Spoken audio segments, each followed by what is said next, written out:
하나님께서 우리에게 지혜와 계시의 정신을 주시기를 우리가 구해야 될 것입니다. 오늘 본문에 지혜와 계시의 정신을 구한다 하시는 그런 말씀을 우리에게 주셨는데, 이 지혜와 계시의 정신을 우리가 구해야 바로 믿고 바로 신앙생활을 할 수 있고 또 바른 축복을 누릴 수 있다 하는 거예요.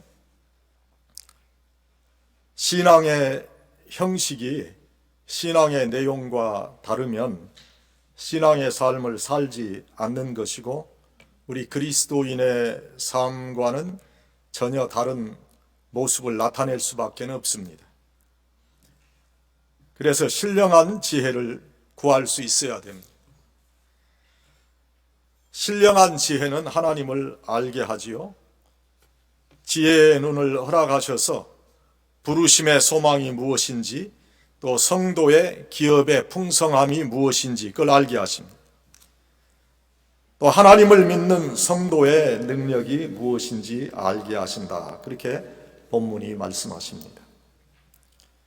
믿음의 초보자의 신앙을 벗고 예수 그리스도의 능력을 체험하고 누리는 신앙인들이 되어야 한다 하는 겁니다. 박 집사는 이걸 조금만 내려주세요. 예, 좋긴 한데 좀 올려서 조금만. 예. 먼저 부르심의 소망이 무엇인가? 부르심의 소망. 하나님께서 왜 우리를 부르셨을까? 하늘나라의 소망을 가지고 살아가는 사람이 되도록 하나님께서 우리를 부르셨어요. 하늘나라를 이 땅에 이루어 가고 확장해 가는 소망을 우리가 가져야 돼요. 세상의 삶을 위한 그런 소망이 아니라 영생의 소망을 가지고 세상을 이길 수 있어야 된다. 우리 성도들은 영적인 지혜를 구해야 돼요. 사도 바울은 빌립보 교회의 교인들에게 이렇게 간증을 합니다. 어떠한 형편에든지 내가 자족하기를 배웠노니 내가 비천에 처할 줄도 알고 풍부에 처할 줄도 알아. 모든 일에 배부르며 배고픔과 풍부와 궁핍에도 일체의 비결을 배웠노라. 내게 능력 주시는 자 안에서 내가 모든 일을 할 수 있느니라. 이 말씀은 내가 초인이 되어서 모든 일, 내가 못할 일이 없다, 세상에서 내가 못할 일이 없다, 이런 뜻이 아니라 어떠한 상황 가운데 내가 처할지라도 하나님의 능력으로 내가 거기서 평안함을 얻고 내가 거기서 하나님의 능력을 확인한다 하는 그런 말씀이에요. 자신의 현재의 상황을 감사함으로 받을 수 있고 이해할 수 있는 이 엄청난 능력은 바로 사도 바울의 영적인 지혜 때문이었다는 거죠. 이 지혜는 바로 이 사도 바울의 자족하는 신앙의 노력에서 비롯된 것입니다. 자족할 수 있는 삶의 태도가 바로 신앙인이 가져야 될 신앙의 모습이에요. 믿음이 있다고 말하면서도 내 현실과 상황에 만족하지 못한다면 이 사람은 참다운 기독교의 신앙을 가진 것이 아닙니다. 기독교 신앙인은 객관적으로 세상의 눈으로 볼 때에 불우한 처지에 있다, 그렇게 평가를 받아도 그 상황 속에서 할렐루야, 아멘, 주여 감사합니다 하는 믿음으로 그 상황을 받아들이는 자세를 가지는 거예요. 이러한 신앙인의 자세를 가지는 자가 영적 지혜를 구하는 자고 부르심의 소망을 이해할 수 있는 자다. 하나님께서 나를 왜 부르셔서 영원한 생명을 살 수 있게 하셨나, 그것을 이해할 수 있는 자는 영적 지혜를 통해 소망을 확실하게 가질 수 있는 자예요. 우리에게 소망은 바로 예수 그리스도이세요. 여러분, 우리 기독교인들은 희망이라 말하지 않고 소망이라 말합니다. 소망과 희망은 비슷한 뜻을 가지고 있지만 기독교적인 관점에서 소망이라고 하는 것은 단순히 바라는 것 이상으로 오랫동안 내 마음속에 간직하고 있고 또한 확실한 미래를 예측할 수 있는 그런 뜻을 가진 단어예요. 그런 의미에서 우리 기독교인들은 예수 안에 소망을 가져야 하고 하나님께서 우리를 불러주신 부르심의 소망이 무엇인가 그것을 이해할 수 있어야 돼요. 소망의 신학이라 하는 책을 쓴 독일의 조직 신학자 루돌프 몰트만이라는 사람이 있어요. 근데 이 몰트만이 우리가 하나님과 예수 그리스도를 바로 이해하는 길은 예수님께서 인류의 영원한 소망을 주시는 분임을 믿는 것이라 그렇게 말했어요. 그는 기독교는 과거의 메인 종교가 아니라 미래를 열어가는 진리이기 때문에 기독교인들은 소망의 사람으로 살아야 한다 그렇게 주장했어요. 오늘 우리에게 이러한 소망이 있습니까? 제가 자주 말씀드리지만 우리 기독교 신앙은 액세서리가 아니에요. 우리가 액세서리, 여러분이 그 액세서리 이렇게 치장하는 데 쓰지요. 목걸이도 하고 또 귀걸이도 하고 머리에 핀도 우리가 합니다. 그러나 이런 것들은 있어도 그만 없어도 그만이에요. 사람의 본질적인 생명에 필요한 것이 아니에요. 예쁘게 치장하고 자신의 모습을 잘 나타내려고 할 때 필요한 거지요. 있어도 그만 없어도 그만이에요. 우리 생활에 아무런 영향을 주지 못해요. 우리 기독교 신앙을 액세서리와 같이 그렇게 오해하는 분들이 많아요. 그런데 예수님의 말씀을 자세히 살피고 또 사도 바울을 통해서 주신 말씀을 잘 살펴보면 기독교 신앙은 주변적인 가치를 가진 액세서리가 아니라 우리의 영원한 삶과 죽음을 결정하는 가장 근본적인 것이라는 거예요. 우리 기독교 신앙은 삶을 의미 있게 만들어주는 방법과 지혜가 아니라 바로 우리의 삶의 근본이고 목적이라 하는 거예요. 사도 바울은 이것을 충분하고 넘치게 이해했어요. 영원한 생명을 위해서 육신의 삶의 환경을 초월했던 사람이 바로 사도 바울이었어요. 우리도 사도 바울과 같이 인생의 목적 되신 예수 그리스도를 위해 살아야 하고 그분에게 소망을 두어야 돼요. 지금 우리는 이 소망의 근본이신 예수 그리스도의 탄생을 축하하며 그의 오심을 기다리는 대강절의 절기를 맞고 있습니다. 예수 그리스도는 인류의 상황 속에 오셨고 소망으로 구원의 복음을 주셨어요. 그분을 구세주로 믿는 사람은 누구든지 영생을 얻게 하시기 위해서 인류의 소망으로 우리에게 오셨어요. 소망 없는 사람은 죽은 사람이지요. 소망이 없는 가정은 파탄으로 끝납니다.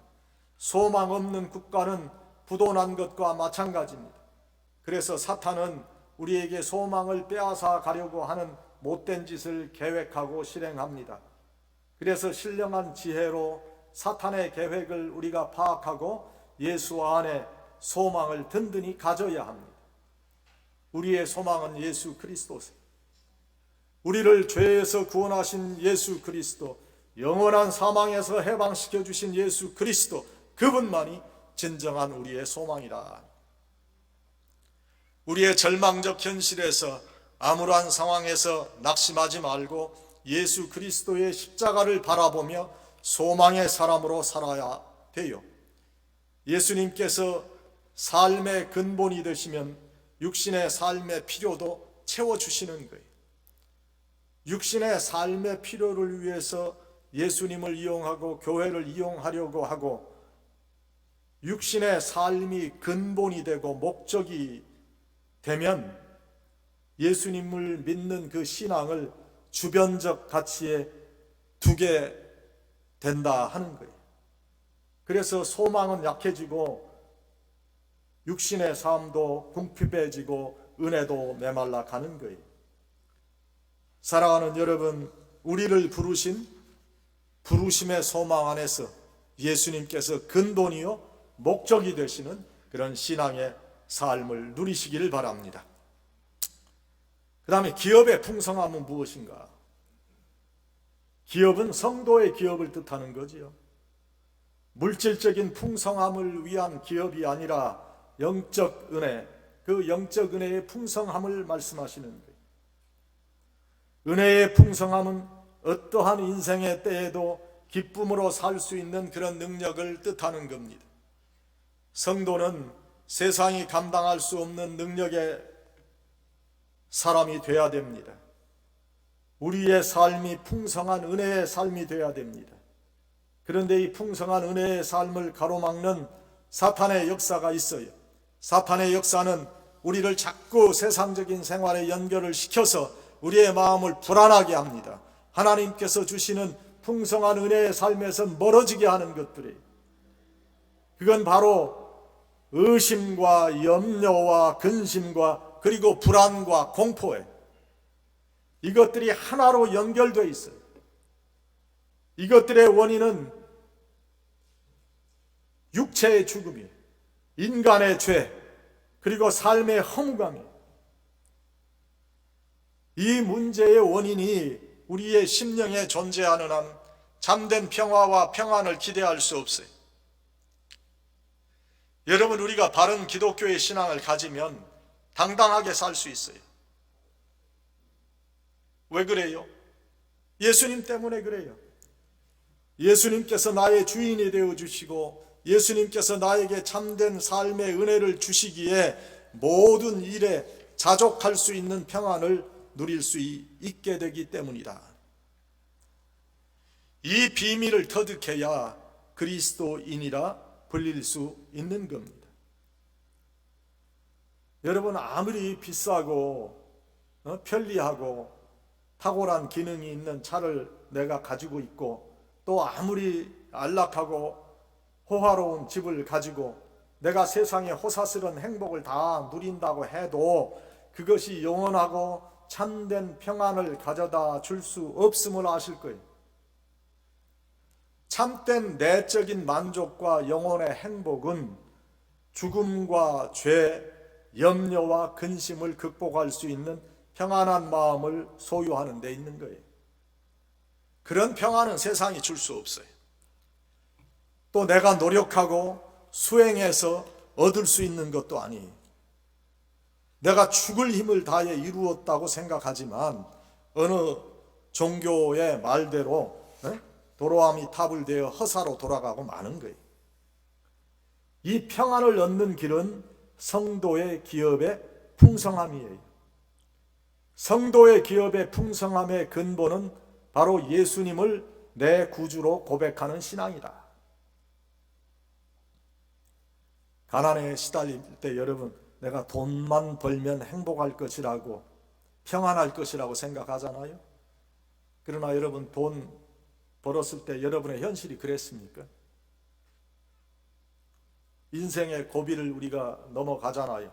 신분의 문제, 또 이민 정착의 문제, 우리 자녀들의 진학의 문제, 또 결혼의 문제, 우리 사업의 문제, 제일 우리가 힘들어하는 건강의 문제, 여러분, 거기에 우리가 직면하면 내가 이 고비만 넘기면 행복할 것이라고 평안할 것이라고 생각하지만 그것이 착각이라는 것을 여러분 경험하지 않아요? 많은 돈을 가졌다는 것이 마음의 평안을 만들지 않습니다. 오히려 불안과 초조를 더 늘려가는 거예요. 오직 예수님, 그분을 통해서만 의심과 염려와 불안을 극복할 수 있는 거지요. 죽음의 불안도, 죄에 대한 고민도, 삶의 허무함에 대한 그런 자괴감도 예수 그리스도를 믿는 신앙으로 극복하는 거예요. 사람은 다 죽어요. 그거는 정해진 이치예요. 아무리 과학이 발달해서 장기를 인공 장기로 대체한다 그래도요, 사람이 오래 살 수 없는 거지요. 언젠가는 다 죽을 수밖에 없는 거예요. 그 죽음의 불안을 우리가 극복할 수 있는 것은 예수님을 믿고 영생에 대한 확신이 내 심령에 들어오는 거예요. 내가 이렇게 죄가 많은데 이 죄로 인해서 내가 하나님 앞에 설 수 있을까 하는 그런 우리의 죄에 대한 고민도 예수 그리스도의 십자가의 은혜로 우리가 넘어갈 수 있다는 거예요. 이것이 바로 하나님의 말씀인 성경이 우리에게 전해주시는 장엄한 메시지예요. 성경 말씀은 예수 그리스도에 대한 말씀이고 그 말씀은 바로 우리에게 주시는 소망이에요. 세상을 이기는 능력과 평안이다. 여러분, 인생의 삶에 있어서 떳떳하지 못하고 담대하지 못한 이유가 어디에 있습니까? 결국 생활의 염려와 근심 아니에요? 그것은 우리의 육신의 죽음과 연결돼 있잖아요.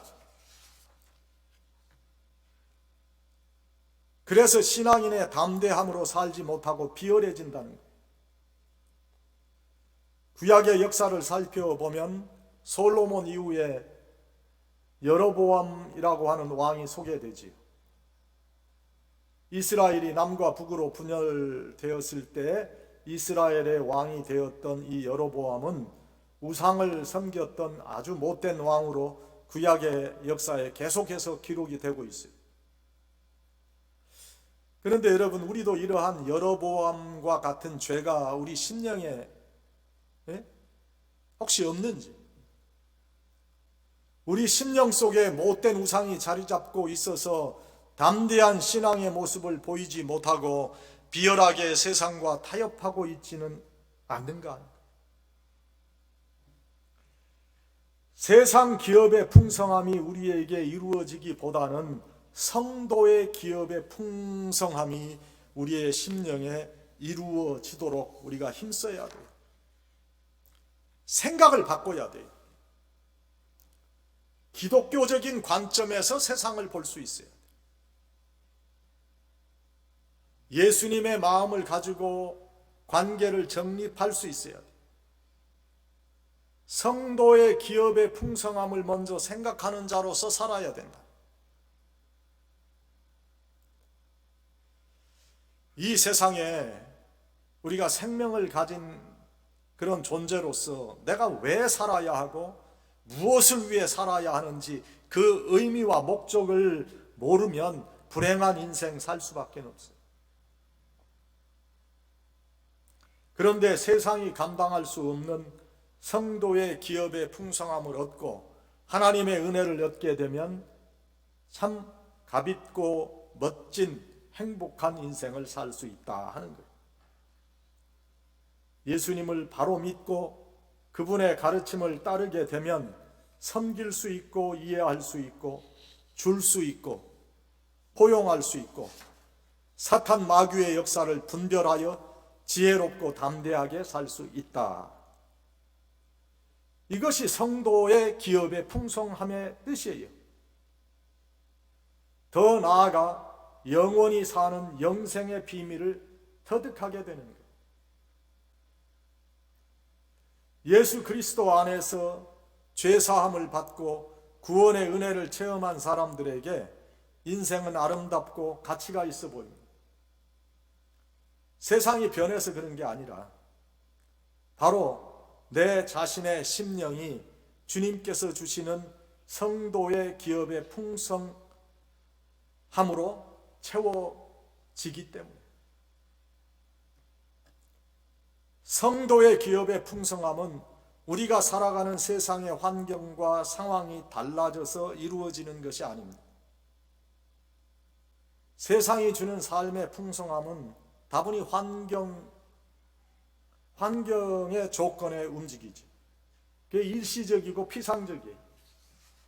외부적인 조건에 의해서 좌우되고 바뀌고 변합니다. 그러나 우리 예수님께서 주시는 성도의 기업의 풍성함은 내적인 것이고 변함없는 것이고 나와 하나님과의 바른 관계에서 오는 영원한 풍성함이다. 이 성도의 기업의 풍성함을 누리시는 여러분들이 되시기를 바랍니다. 그리스도의 능력은 무엇인가? 우리가 죄와 싸워 이길 수 있는 능력이 바로 그리스도께서 주시는 능력이에요. 이것은 부활을 확신하는 신앙이 우리의 심령에 전제돼야 가능한 거예요.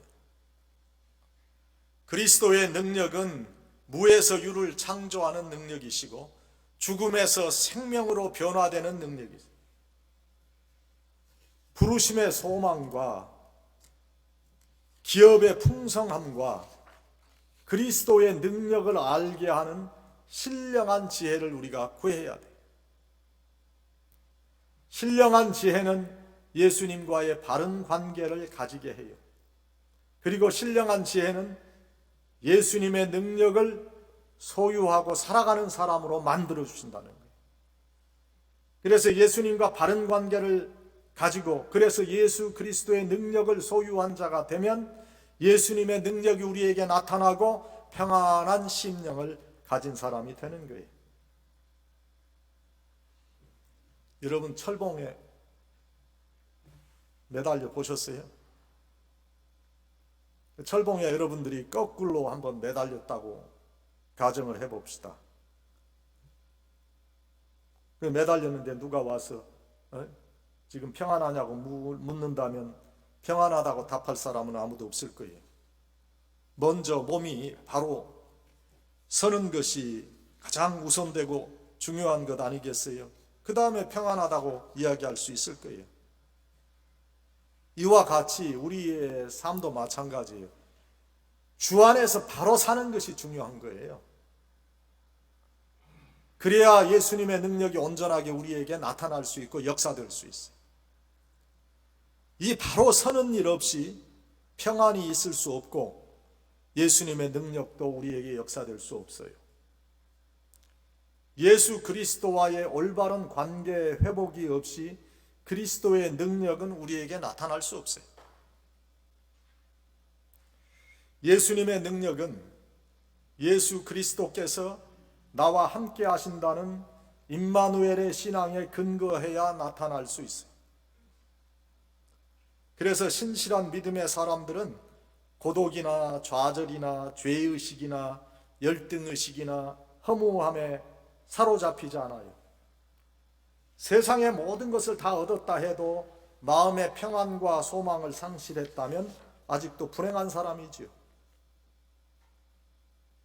예수님의 능력이 나타날 수 있도록 성령의 충만함을 위해서 기도하고 내가 임마누엘의 신앙으로 살고 있는지를 우리가 우리 자신에게 확인해 보는 것이 그래서 얼마나 중요한지 몰라요. 그리스도의 능력은 임마누엘의 신앙이에요. 하나님이 함께 하신다는 거예요. 그분이 세상 끝날까지 우리와 함께 하실 것입니다. 요한복음 14장 27절에 보니까 평안을 너희에게 끼치노니 곧 나의 평안을 너희에게 주노라. 내가 너희에게 주는 것은 세상이 주는 것 같지 아니하니라. 너희는 마음에 근심도 말고 두려워하지도 말라. 주님께서 주시는 임마누엘의 평안이 바로 우리에게 주시는 그리스도의 능력이다. 이러한 능력을 우리의 삶에 나타내기 위해서 정상적 신앙인의 인식이 무엇인가 하는 것을 배우고 그러한 정상적인 신앙인의 인식을 가지고 살아가는 것이 참 중요해요. 비정상적인 사고를 하지 않도록 깨어 있어야 돼요. 집단 최면에 빠져서도 안 되고 비정상적인 일을 포용한다고 하다가 자신도 비정상적인 사고의 사람이 되는 불행함이 있어서도 안 돼요. 그 뭐냐? 영분별이에요. 여러분이 영분별의 능력을 하나님의 은사로 받지 못했다면 교회의 리더십을 잘 따를 수 있어야 돼요. 순종함으로 따르는 거예요.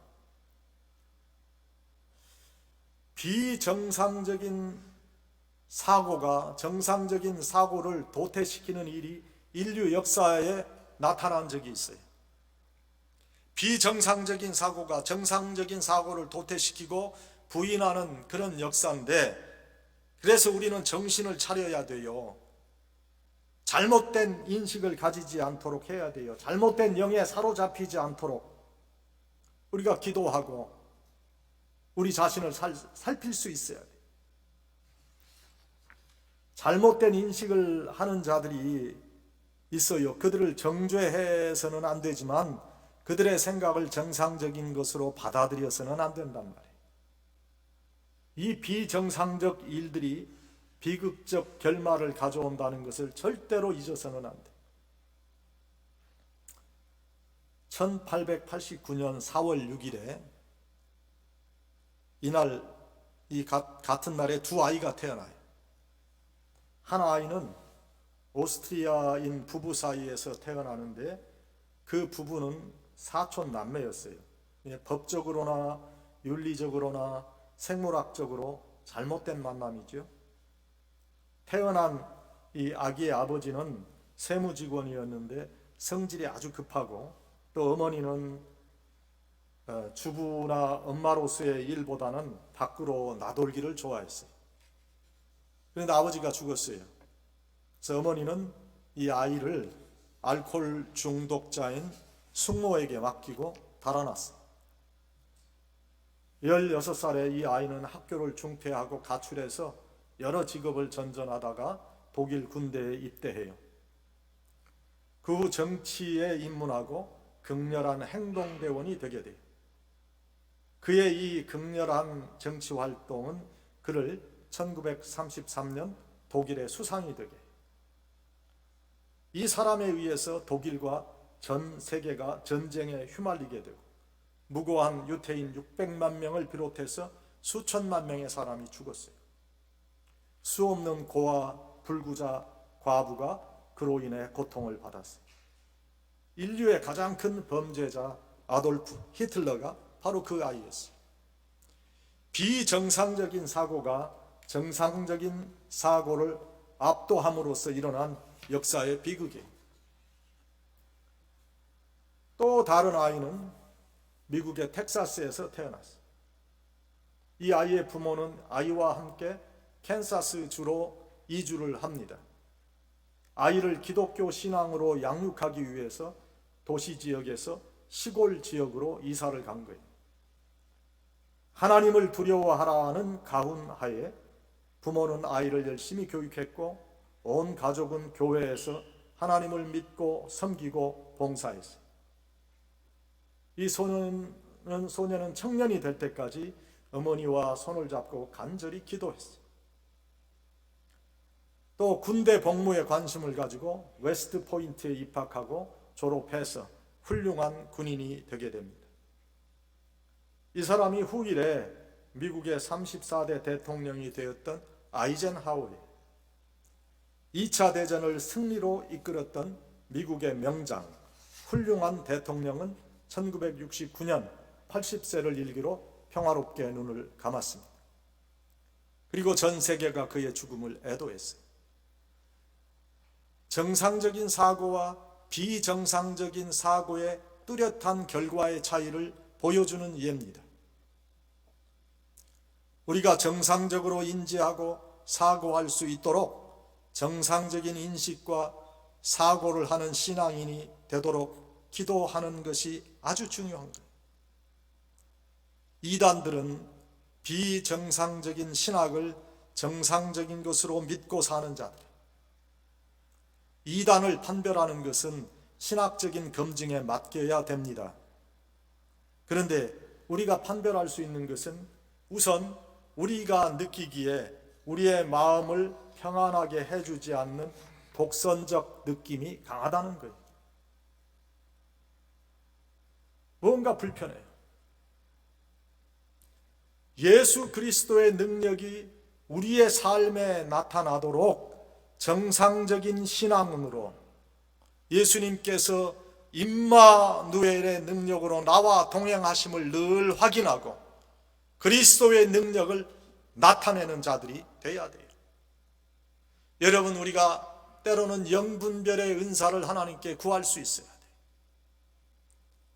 오늘 본문의 사도 바울의 말씀과 같이 지혜와 계시의 정신을 우리에게 주셔서 부르심의 소망을 든든히 하고 소망의 기업의 풍성함을 누리고 그리고 그리스도의 능력을 나타내시는 복된 성도들이 다 되시기를 간절히 축원합니다.